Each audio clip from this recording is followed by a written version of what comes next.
इस साल गर्मी जो है पूरे देश में प्रचंड गर्मी है। इसके कारण लोग बहुत परेशान हो रहे हैं और लोगों का सबसे ज़्यादा कमेंट आ रहा है इस समय कि ये कूलर मेरा काम नहीं कर रहा है, ये कूलर ठंडा नहीं कर रहा है, ये कूलर बेकार है। वास्तव पे ये सारी चीज़ें जो लोग बोलते हैं ये सही है या नहीं है, ये चीज़ें मैं आपको बताता हूँ। दोस्तों, कूलर ठंडा क्यों नहीं कर रहा, उसके 5 रीज़न हो सकते हैं। मैं आपको बारी बारी से वो सारे रीज़न बता देता हूँ। दोस्तों, सबसे पहला रीज़न क्या रहता है कि आप जहाँ पे कूलर रखे हुए हैं, अगर वो जगह पे प्रॉपर वेंटिलेशन नहीं है, अगर आपका कमरा एयर टाइट है, आपने पूरा रूम बंद कर दिया, खिड़की दरवाजे सब बंद कर दिया, उसके अंदर आपने कूलर रख दिया, तो वहाँ पे आपको ह्यूमिडिटी होगी, वहाँ पे आपका कूलर कूलिंग नहीं करेगा। उसका मेन रीज़न क्या है कि उसको प्रॉपर वेंटिलेशन नहीं मिलता है, इसके कारण आपको ठंडक नहीं आएगी। तो कभी भी ध्यान रखो दोस्तों, जब भी आप कूलर लें तो उसको खिड़की के बाहर लगाएं, जिससे उसको फ्रेश हवा मिले, तभी आपको प्रॉपर कूलिंग मिलेगा।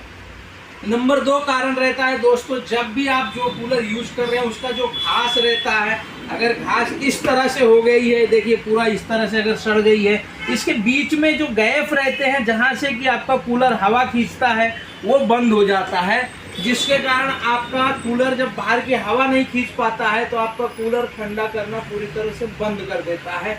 ये दूसरा रीजन है। इसमें आपको क्या करना है कि आपको इसके पैड जो है, अगर ऐसे वाले घास वाले पैड हैं तो साल में 2 बार चेंज करना है जहाँ पे ज़्यादा गर्मी होती है।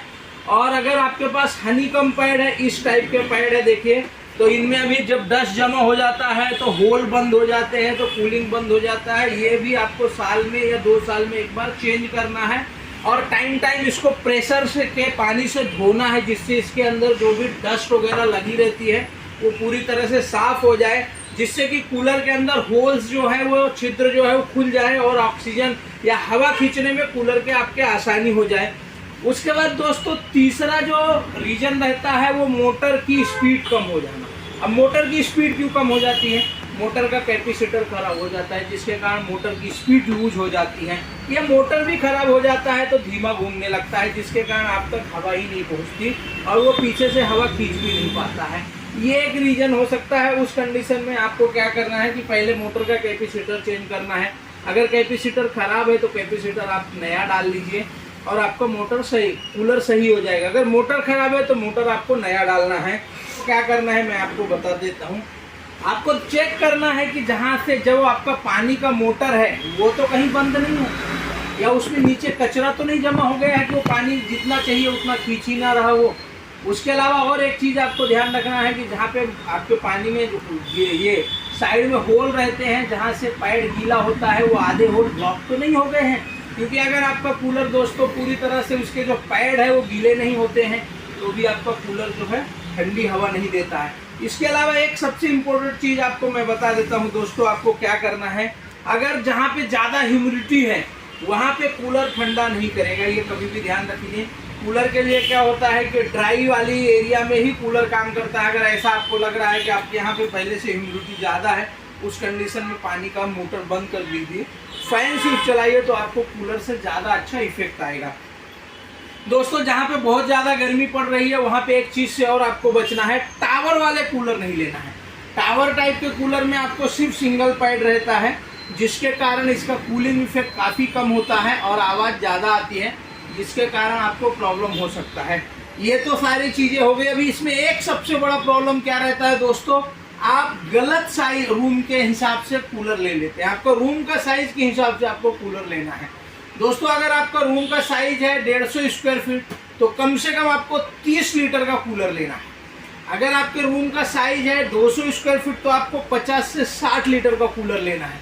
और अगर 300 साढ़े 300 स्क्वायर फीट का आपका हाल है तो आपको 80 से 110 लीटर का कूलर आपको लेना है। कभी भी ध्यान रखो, कूलर वही लो जिसमें तीनों तरफ से पैड हो, तीनों तरफ पानी गिरता हो और तीनों तरफ वेंटिलेशन हो, जिसके कारण आपको ज़्यादा ठंडी हवा मिलेगी, ज़्यादा आपको एफिशिएंसी महसूस होगी।